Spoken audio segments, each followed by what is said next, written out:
Thank you very much to our Vice-Chancellor for those words of introduction and welcome to all of you. I was asked to mention one more person, and that is James Marsh. Where is James? A very special welcome to James Marsh as well, who was a fellow cellmate or inmate of Neville on the Island. So thank you for being here today as well. It now gives me great pleasure to introduce the keynote speaker for this evening, and that is someone I think everyone knows very well, Zwelandinga Pallo Jordan. Born in Kroonstad, Orange Free State, and grew up in Cape Town, and became active in politics since the age of 7, selling newspapers. Selling newspapers is a very political thing.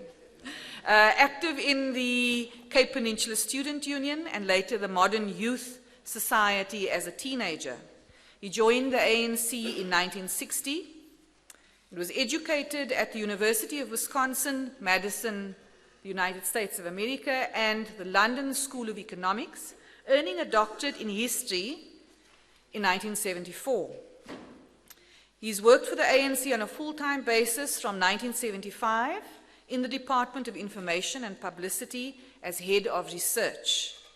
He was inducted into Umkhonto weSizwe in 1974, and he took the oath, the MK oath, in 1979.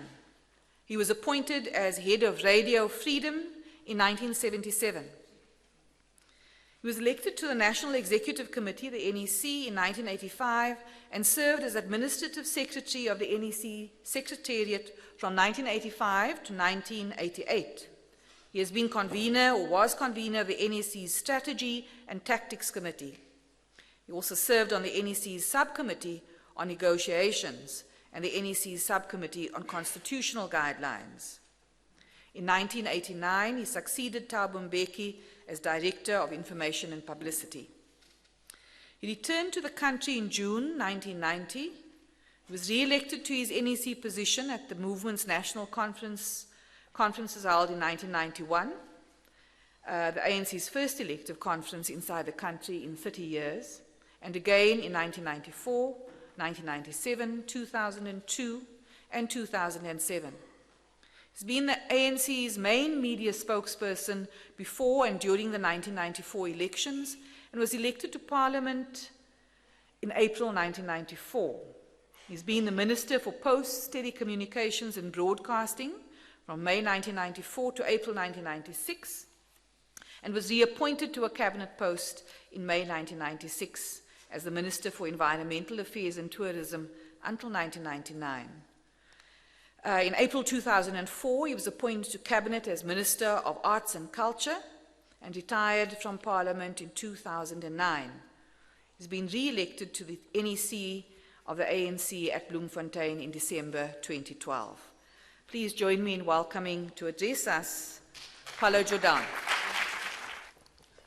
I am in the unfortunate position in South Africa of always having to correct people about pronunciation of my last name, which is not Jordan, but Jordan. And I have begun to take exception to being called Jordan because, I don't know, maybe people are carrying this idea of reconciliation too far and want to make me an Afrikaner, which I'm not. Thank you, Program Director, nonetheless. And I want to thank especially the university, Nelson Mandela Bay University, and the center for having invited me to participate in this event. And I consider it a particular honor because Neville does occupy a very important place in my own political biography. I knew the political activist intellectual Neville Alexander, not the academic Dr. Neville Alexander. And I say that not to diminish his academic achievements, which are quite impressive, but to underscore the fact that I'll be speaking about the activist intellectual and not the academic. It was at a memorial meeting held at Belgravia High School in Athlone, Cape Town, that the memories of my relationship with Neville came rushing back to me. Belgravia Secondary is maybe 1,000 yards away from my parental home. And it was in that environment that I first encountered Neville Alexander. It was also the neighborhood in which I first became politically active, selling the torch on behalf of the Unity Movement. So it's a neighborhood I knew very well. And I got to know Neville at that point in time when he was the leading light in the Cape Peninsula Students' Union.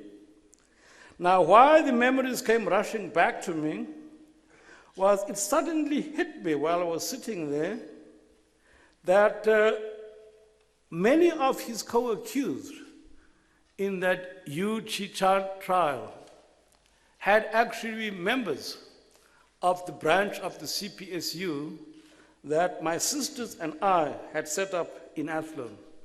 We were then high school students, and the year was 1957. The former judge, late Fikile Bam, arrived in Cape Town that year to study law, and it was we who recruited him into the CPSU. And it was later that many of the others who were university students, people like Les van der Heyden, Billy Meyer, Neville Crano, Gaff Parker, also joined the branch in Athlone. Dulcie September and Elizabeth and Doris van der Heyden, who were then studying to become teachers, also joined the branch. Well, because they were university students, they took the branch away from us high school students and ran it. So in a way, I suppose one is responsible for the Yu Chi-chan Club, because had we not recruited those people into the CPSU, Neville had no followers. Anyway, there you go. Belgravia High is also important in my political biography because one of my political mentors, Ahmed Osmond, taught at that school until he was detained in '63 and then expelled from the teaching profession. So attending that commemorative meeting for Neville, to me, was in a sense a sort of homecoming. We had invited Neville to address us as students, high school students, and there are quite a number of amusing tales that attach to that, but I won't go into them today. I suppose they'll go into one's memoirs. The CPSU was affiliated to one section of the non-European unity movement, the NUM, which was then engaged in a very bitterly contested split, characterized by vicious polemics, acrimony, and a lot of bitterness. Cape Town's demography, in many respects, sets us apart from the rest of the country. But maybe precisely because of that, Cape Town activists debated the national question more avidly than other regions. And Neville Alexander returns to that in his book, One Azania, One Nation. I'll be dealing with that book later in my address. I titled my address this evening, Waiting for October, Revisiting the National Question. And I chose the title Waiting for October not to evoke Samuel Beckett's play, Waiting for Godot, but with reference to an older play from the 1930s called Waiting for Lefty by an American playwright called Clifford Odets. And there's a very important distinction between these two plays. Because Beckett's play in the tradition of the theatre absurd is about passivity, about not intervening. It's about waiting. And it's supposed to be a depiction of the absurdity of human struggles and endeavors when measured against the vastness of space and time. Odette's play, in contrast, is about struggle and celebrates the action of the working class. There was a famous performance of this play staged during the build-up to a taxi driver strike in Chicago during the 1930s. The climax of Odette's play is one of the workers getting up and saying, "Lefty ain't gonna come, we gotta strike, strike, strike." Now, the play itself, the way Odette wrote the play, he did it, I suppose, in what would be called, what do you call it these days? In a style that involves the audience. So how he did it was that you had the actors on stage, but you also had your audience in the theater who also doubled as audiences in the union meetings. And they were supposed to respond to what was happening on stage. Now you have this build-up to this taxi driver strike, and you have a play about a taxi driver strike, which has this climax of strike, strike, strike, and of course the audience is supposed to join in when they say strike, strike, strike, strike, strike. So you can imagine the electric effect of that. And sure enough, that very night, the taxi drivers in Chicago went on strike. I revisit Neville's encounter with the national question in the spirit of a critical supporter, motivated by an admonition from Stuart Hall, who wrote, and I quote, "Major intellectual and political figures are honored not by celebration. Honor is accorded by taking his or her ideas seriously, debating them, extending them, quarreling with them, and making them live again." Close quote. I've also framed my critique in the Marxist tradition, which, as we know, is a highly contested tradition, and a tradition which has led to debates, schisms, and divisions amongst Marxism. Yet, Marxism also enjoins us to interrogate its relationship with nationalism. As we know, Marxian socialism was exported to the world outside Europe in the baggage of settlers and immigrants, and the countries that received the largest complement of European immigrants after 1850, countries like the USA, Canada, Australia, Argentina, and South Africa, traced their socialist movements to those immigrants. In the instance of the South African socialist movement, it was adherence to internationalism that originally distinguished the Marxists from the other currents. And they left the Labour Party, as we know, in 1914 at the outbreak of the First World War to found the International Socialist League. And they did that in defense of the anti-war resolutions of successive congresses of the Second International. Identifying and supporting the October Revolution after 1917 was the second big distinction that separated Marxists from other socialists in South Africa. And after 1928, it was alliance with and interpenetration with the national liberation movements that distinguished the Marxists from the others. Consequently, the South African liberation movements have been positively and negatively impacted upon by Marxism. Now, we are speaking in 2013. South Africa a political democracy. Since 1994, we're a constitutional democracy, the electorate, which is overwhelmingly African, but all South Africans enjoy an equal franchise. And political power is no longer racialized. And though, as Leon Trotsky in a letter which I'll be quoting later anticipated, and I quote from him, it's entirely obvious that the predominant majority of the population liberated from slavish dependence will put a certain imprint on the state. I'd like to invite Mr. Pallo Jordan up to the podium to continue with the keynote that he had just started last night. Mr. Pallo Jordan.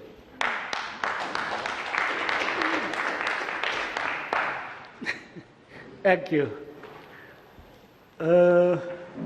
Because of the time constraints, rather than actually reading the paper, I'm going to speak to it in the hope that people will get a chance to read the actual paper that was prepared.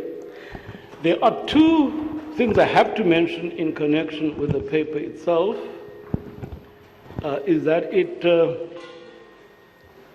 went through 4 drafts, and I'm still not sure that it's quite what it's supposed to be. One had to truncate it in the redrafting and redrafting. I started out with something like 48 single-space pages. I was able to reduce it to something like 24 single-space pages, but I'm still not sure that I've covered everything that we needed to say.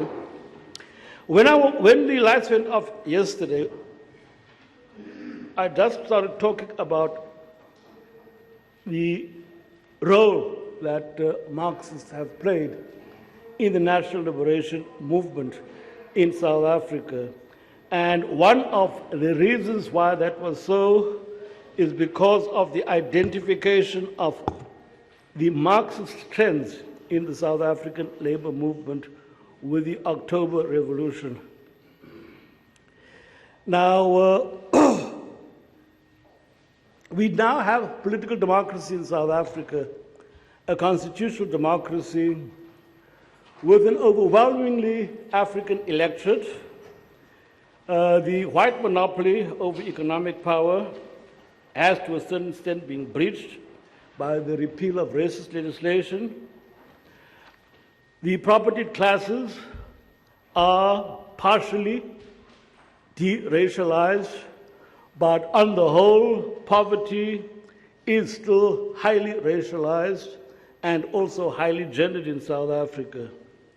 Whereas in the past, the majority of our working class were compelled to make themselves available as a source of labor power owing to a number of extra economic measures and pressures. These days, it is the purely economic pressures that force people to sell their labor power. The highly repressive state machinery of colonialism and apartheid has also been dismantled, and we now have a constitution which is highly respected internationally as amongst the most liberal democratic. So would one then say we have solved the national question in South Africa? And that is a question that arises from how we characterize the white colonial and racist regime that was overthrown in '94. The dominant tendency in the liberation camp, ANC, COSATU, SACP alliance, during the struggle referred to the system as a colonialism of a special type, highlighting the racist character of the state, the white monopoly over political power and the economy, and the subject status of all blacks as a rightless majority, and also pointing to the origins of the state itself in colonialism and conquest. There were other trends in the liberation camp who spoke in terms of racial capitalism, underscoring the capitalist nature of the economy and also the fact that the state was employing racist policies to buttress and reinforce the accumulation of capital. Neville rejected both these positions, preferring to refer to the system as a color caste system. And I have problems with that characterization, which I go into in the paper. But there was a consensus amongst all trends in Marxism that race was of great salience in the institutional arrangements of the previous regime. In his book, One Azania, One Nation, Neville proceeds from the shared democratic objectives of everyone in the liberation movement, that is, a united nation state in which all citizens will enjoy equal rights. But he was also a Marxist, so he advocates working class leadership of the liberation struggle and working class hegemony of that democratic state. Both of those are unacceptable objections because most leftists would have accepted them. He also quite correctly, I would say, relates the strategies pursued to resolve the national question to the conflicting class interests present amongst the oppressed themselves. And he goes into that at quite some length in his One Azania, One Nation. The important quote you find on page 106 reads as follows: "In the South African context, a multinational, that is pluralist approach position, however defined, is inextricably linked with the proposition that the national struggle shall be led by the liberal bourgeoisie and the aspirant bourgeoisie rather than the working class." Close quote. Now, I find that to be somewhat of an epistemological leap which he makes there, because he doesn't in any way argue or convincingly argue that the working class would prefer a different position to that is pluralist. But anyway, that's another issue. One does, of course, hear critics of Marxism say that there's a tendency amongst Marxists to be ascriptive about the working class, ascribing to it consciousness, objectives, and others which don't actually reflect the views of the proletariat. Neville then subjects the SACP's theory of colonialism of a special type to a very withering criticism, pointing out correctly many of the internal contradictions and the weaknesses in the theory of colonialism of a special type. And he does this by pointing to a number of debates which one could follow in the publications of the SACP and other elements in the alliance. And he is particularly tough on the issue of colonialism. And he says, page 121, South Africa is not a colonial country. And at a certain level, if one is being judicially pedantic, that's absolutely correct. However, when one looks at the documents of the Workers' Party of South Africa, for example, letter written by Leon Trotsky in 1935 to his supporters in the Workers' Party, he says, and I quote, "South Africa's possessions, the South African possessions of Great Britain form a dominion only from the point of view of the white minority. From the point of view of the black majority, South Africa is a slave colony," close quote. Now, that's a formulation which is remarkably similar to what you find in the South African Road to Freedom, the original program of the SACP, where the theory of colonialism of special type was originally put forward, where they say that with respect to the white minority, South Africa is an independent state, but with respect to the black majority, it is just a colony. Exactly what Leon Trotsky said. And I'm sure, had Neville been around, he would not have quibbled with Trotsky about whether there was a slave mode of production in South Africa in 1935 or not. Because the important point that was being made there was that insofar as the black majority was concerned, South Africa might have become an independent state in 1910, but as far as the black majority was concerned, their existence was still a colonial existence. And in that respect, I would say that perhaps the work of Mahmoud Mamdani is of greater significance in understanding the situation in South Africa pre-1994. Mamdani, for example, draws a sharp distinction between what he refers to as citizens who have rights towards whom the state has obligations, and subjects to whom the state owes no obligations and who have no rights, but who nonetheless have a number of obligations to the state. And I find that a very useful distinction, because I think it does bring out what was absolutely typical of the regime before 1994. The political arrangements, the institutional arrangements we had before 1994 might not be your classic colonialism, but insofar as the institutions conform to what Mamdani calls the citizen-subject nexus, they are very close to being colonialism. So then, colonialism used in this sense is more by analogy rather than perhaps a strictly analytical tool. Marxists have always viewed nationalism as a part of history, just as we view Marxism itself as a part of history. And we must always remember that Marxism and nationalism were movements that came onto the historical stage in Europe almost simultaneously.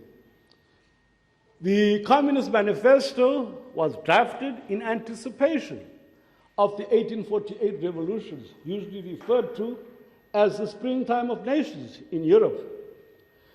And if we look at it from that point of view, we will also understand that the communists at that point in the history of Europe were just one trend in a very broad democratic movement that included nationalists, radical Republicans, which included communists and socialists like Marx and Engels.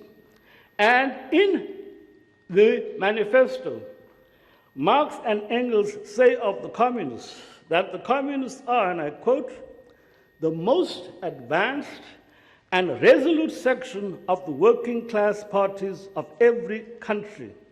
That section which pushes forward all the others. On the other hand, theoretically, they have over the great mass of the proletariat the advantage of clearly understanding the line of march, the conditions, and the ultimate general result of the proletarian movement, close quotes. Now, what exactly do Marx and Engels mean when they refer to a line of march? What exactly do they mean when they say that the communists understand that line of march better than all the other forces?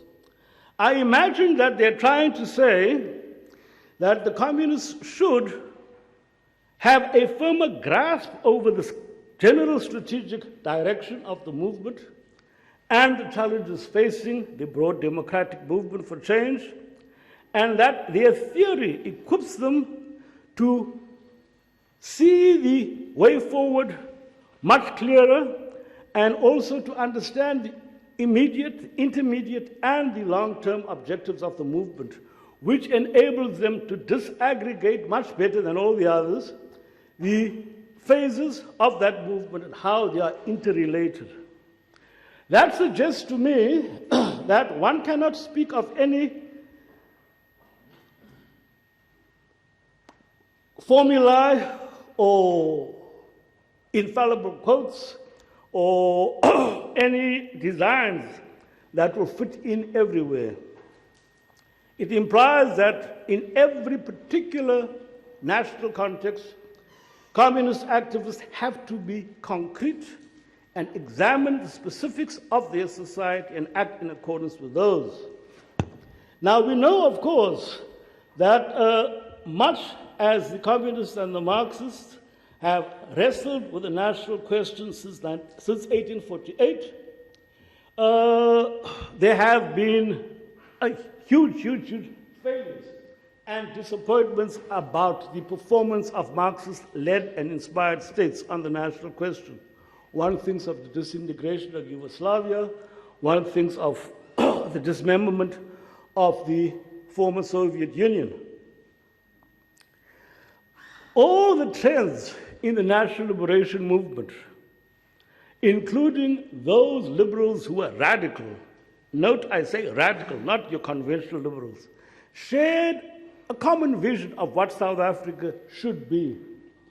And you get that conveyed, I think, expressed very well in the words of Olive Schreiner, a pioneer South African socialist, in passages he wrote, Thoughts on South Africa, which is a compilation of a whole range of articles which she put together in the early 1920s. And she says in her Thoughts on South Africa, South African unity is a condition, the practical necessity for which is daily and hourly forced upon us by the common needs of life. It is the only path open to us. Close quote. Now, everyone in the democratic movement would have shared that notion. Now, one of the ironies of South African history is that having called into being the capitalist mode of production through colonial conquest and industrialization, during the 20th century, the white capitalist classes and their supporters have tried to use every possible political device to evade the social and political consequences of the establishment of that capitalist mode of production in South Africa. That is the development of a common society in which blacks and whites are not merely mutually dependent, but, as Olive Schreiner suggests, increasingly drawn together by the centripetal patterns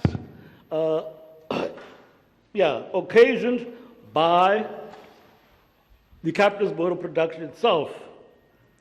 By what Hegel called the cunning of reason, it devolved on the national movements of the oppressed in South Africa and the working class movement representing the disenfranchised workers to actually strive for the multicultural, multilingual, multi-faith society, which is one of the principal outcomes of the development of capitalism in South Africa. Thus, the national movements that grew up in response to the steady erosion of the rights of black South Africans as the capitalist mode of production in South Africa advanced, became the torchbearers of the open society and of the principles of liberal democracy, which are associated with the emergence of the capitalist mode of production in Europe.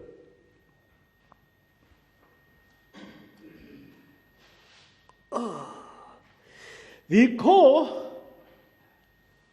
of my paper is consequently a critique of how the national question has been approached, but specifically how the national question has been approached by a particular school of Marxism in the South African liberation movement.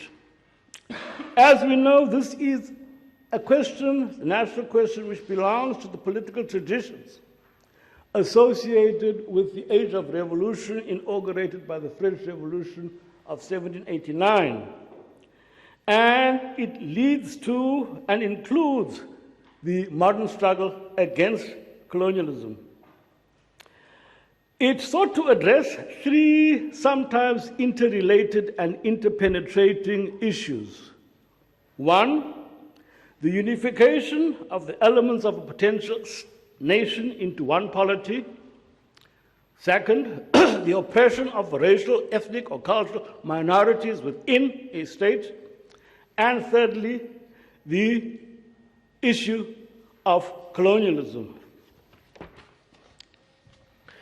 By the time he left to study in Europe, Neville Alexander would have described himself as a Marxist, but he would have specifically characterized himself as an adherent of the Trotskyist school of Marxism. Consequently, I do a very critical examination specifically of the Trotskyist tradition in South Africa, both in its theory and its practice, on the national question. Trotskyism in South Africa, we know, has its origins in the ranks of the Communist Party of South Africa, amongst those members of the Communist Party who were opposed to the Black Republic resolutions that came from the 6th Congress of the Comintern in 1958. The majority of them, of those opponents of the Black Republic, tended to regard the issue as not really relevant, something that will be superseded by class. And S.P. Bunting says something quite amusing with respect to that. He says the national question in South Africa is like the national question in Britain and Germany. It's irrelevant. It's actually just a class question. Trotsky made a personal intervention on the debate amongst his supporters in 1935. And he wrote this as a response to a thesis which had been submitted to him by what is sometimes referred to as the Lenin Club, sometimes as the Workers' Party of South Africa. Bodies that were actually, I suppose, wearing one jacket one day and wearing the other the next day, interchangeable.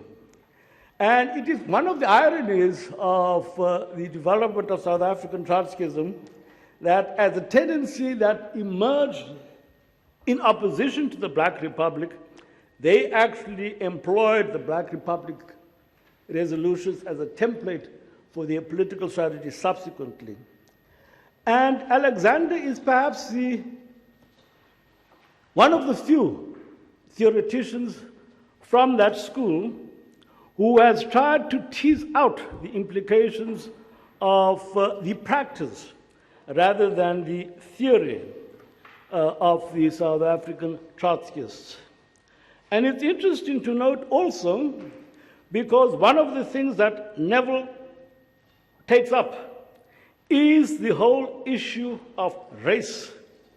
And a huge part of One Azania, One Nation is an exegesis on the issue of race, which Neville dismisses as a social construct, which has no basis in science, but which, he says, like many other things that have no basis in science, can nonetheless determine human behavior and therefore can become important in the exploitative structures of an exploitative society.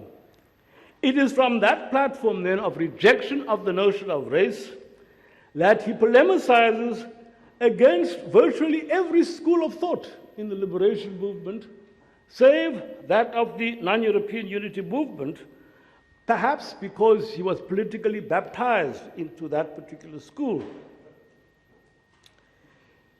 Interestingly, in 1954, Lionel Foreman, then editor of Advance,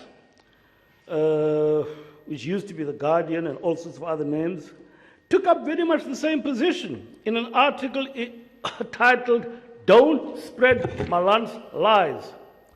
And he says about Malan and co, quote, "They say there are different races, and some races are born inferior to others. They talk of a Bantu race and a white race. Everybody, except the supporters of apartheid, knows that scientifically this is sheer rubbish," close quote. No one can dispute the anthropological and scientific evidence marshaled against the idea of race. But as one African American social scientist said in a conference in New York, the fact that race is a social construct doesn't help me when I try to get a cab to take me uptown in Manhattan. In other words, race might not exist in science and in biology, but it is nonetheless a social and an economic reality. And the theoretician has therefore to confront the reality that in virtually every part of the world that was once conquered by European power after the 15th century, race is the single distinction that was employed to determine access to power, access to resources, access to the socially produced goods and services. And I think it is at this point that Neville's arguments become a little bit shaky, because we are not dealing with science, we are dealing with politics. If we were in anthropology or science class, it would be absolutely valid to argue that race is nonsensical. But when you are dealing with politics, you can't say that. And if you prove that it doesn't exist scientifically, so what? When you walk out of that room, as the African American social scientist said, you try to get a cab in New York, they think you're going to Harlem because you're black, and they don't stop for you. Then it becomes a reality, a political reality, not a scientific one. And this is, I think, the problem that arises with one Azania, one nation. The Karl Marx of the 18th Brumaire of Louis Bonaparte admonishes that men make their own history, but they do not make it as they please. They make it under circumstances existing already, given and transmitted from the past. The traditions of all the dead generations weighs like a nightmare on the brains of the living, close quote. Now, these circumstances given and transmitted from the past that Marx refers to come through collective human experience.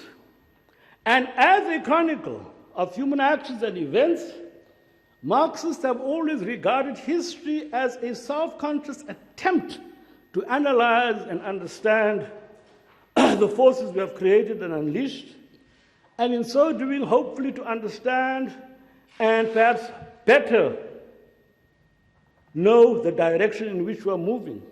Therefore, from a Marxist perspective, it's not very useful then to speak about race not being scientifically valid, because in the transmitted human experience of history, it has been valid, and it has affected how people behaved and how people were behaved towards. So that is one of the big problems that arises with respect to that thesis of repudiating race, etc.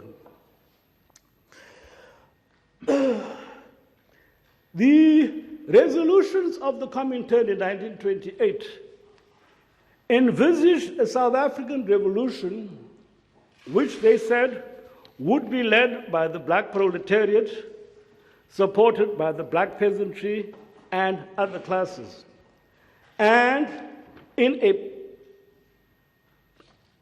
pamphlet Communist Party published in 1934, it explicitly says that this black republic is not going to be a socialist republic, it will be an anti-imperialist republic, a bourgeois democratic republic. Posing the matter in that way suggests that it was conceivable in the eyes of the theorists of both the Communist International and the Communist Party that you could have a non-racial capitalism in South Africa. Now, when we look at the thesis that Trotsky submits to his supporters in South Africa, he concludes it in a particular manner. And I think it is important that I read this quote in extensio, because I think it brings out one of the central contradictions that has plagued South African Trotskyism since then. And he says in his letter, "We must accept with all decisiveness and without any reservation the complete and unconditional right of the blacks to independence. Only on the basis of the mutual struggle against the domination of the white exploiters can be cultivated and strengthened the solidarity of black and white toilers. It is possible that the blacks will, after victory, find it unnecessary to form a separate black state in South Africa. Crucial part. Certainly, we will not force them to establish a separate state, but let them make this admission freely on the basis of their own experience and not be forced by the sjambok of the white oppressors. Proletarian revolutionists must never forget the right of the oppressed nationalities to self-determination, including full separation, and the duty of the proletariat of the oppressing nation to defend this right with arms in hand when necessary." Close quote. Now, who are the we who will not force them to establish a separate state? Obviously, when you say we and them, you're not including the African proletariat, which means, and then he goes on, you see, it is the duty of the revolutionists never to forget the right of oppressed nationality to self-determination. So this proletariat, which must not forget this obligation, is not the African proletariat. It's some other proletariat. Who is it? It must obviously be the whites. So Trotsky anticipated a revolution in South Africa that would be led by the white working class, which could then grant and respect this right of national self-determination of the black majority. Thank you.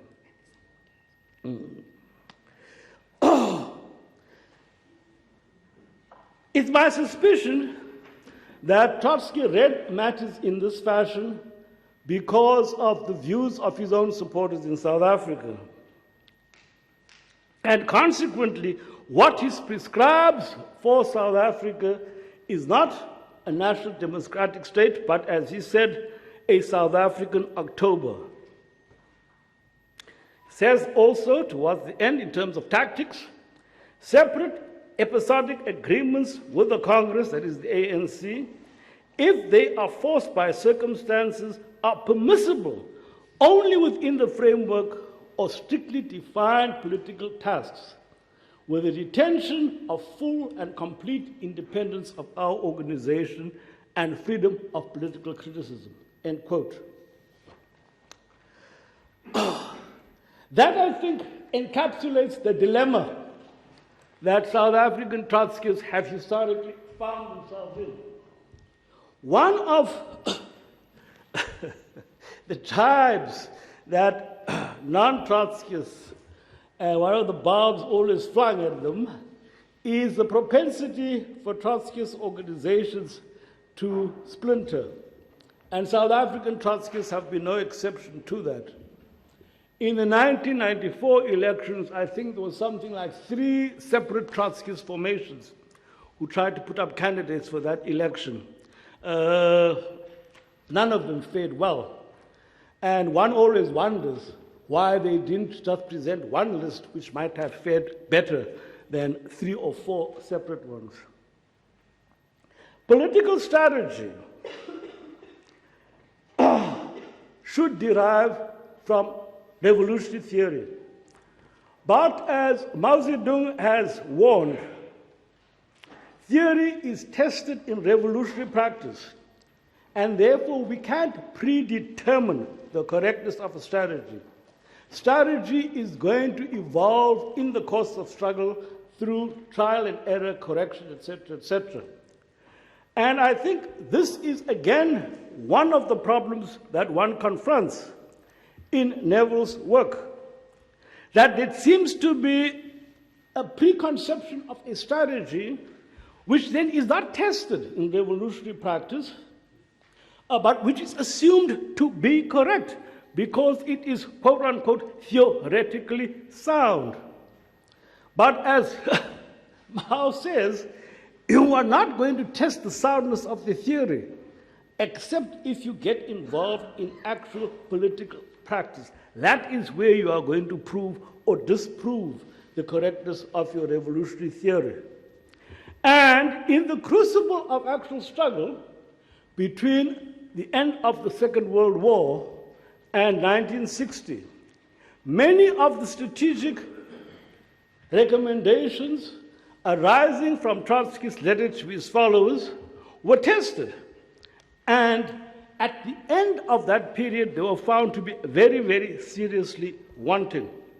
And the question then does arise, what was wrong with those particular strategies? And what sort of tactics arose from those particular strategies? How I conclude my paper is by returning to how I titled it, Waiting for October. And as I said, that is with reference to a play about a taxi driver strike, which ends with the workers calling for action.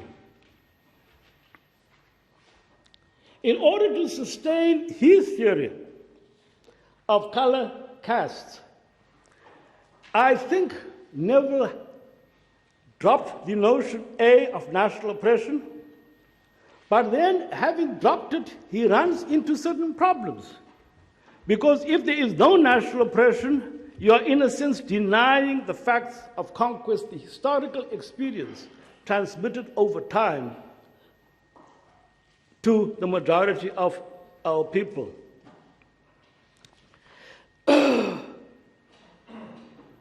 The question arises then, did this caste color theory of Neville's provide the strategic direction which would make for successful pursuance of a revolutionary path? In other words, one has to prove your theory, your theoretical pudding. The proof of the theoretical pudding is in the actual course of the struggle.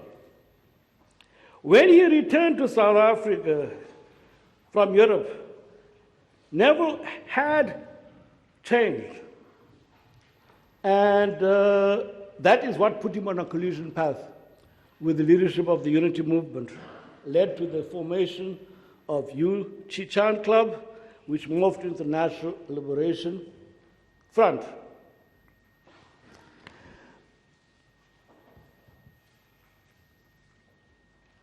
One of the key factors which I think made him change his mind were the events in South Africa 1960. Every trend in the liberation camp outside the two factions of the Unity Movement recognized that the events of 1960 had created new possibilities for the struggle. And to demonstrate this, one can point to the fact that 3 illegal Marxist formations made the appearance during that state of emergency, something that is sometimes forgotten. In Cape Town, a neo-Trotskyist group called themselves the Workers' Democratic League published a pamphlet titled Lessons of the March Days. Another in Johannesburg, who called themselves the Socialist League of Africa, published a critique of the previous 10 years called 10 Years of Stay at Home. And it was also in the context of the state of emergency that the South African Communist Party then first publicly declared its underground existence. In his biography of Trotsky, Anatoly Lunacharsky says about Trotsky, and I think this probably is applicable to Neville Alexander as well. Trotsky's political career has been somewhat tortuous. He was neither a Menshevik or a Bolshevik, but sought the middle way before merging his brook in the Bolshevik river. And yet, in fact, Trotsky has always been guided by the precise rules of revolutionary Marxism. Close quote. Regrettably, I think there was never a moment when Neville's brook was able to merge with the broader river of the liberation movement that swept the country to the breakthrough of 1994. And though they were organized in a relatively small political formation, they tend to abstain. They abstained from participation in the negotiating process, thus denying themselves and the country the opportunity to shape the institutions of the future. Regrettably, although it's called itself the Workers' Organization for Socialist Action, one cannot claim that this was an organization that had organic links with the trade union movement or with the working class, or even the communities where the majority of its members are rooted. As a result, Neville and the party he led always seemed to be waiting in the wings, waiting for the muse of history, Cleo, to summon them onto the stage. But she does not do that. Cleo does not cue you onto stage. As Clifford Odets' play demonstrates, it is active intervention that makes the difference. Lefty ain't gonna come. Cleo ain't gonna come. Strike. So the moral of the story, as I see it, is the words of Che Guevara. The task of a revolutionary is to make the revolution, not to wait for Cleo. Thank you.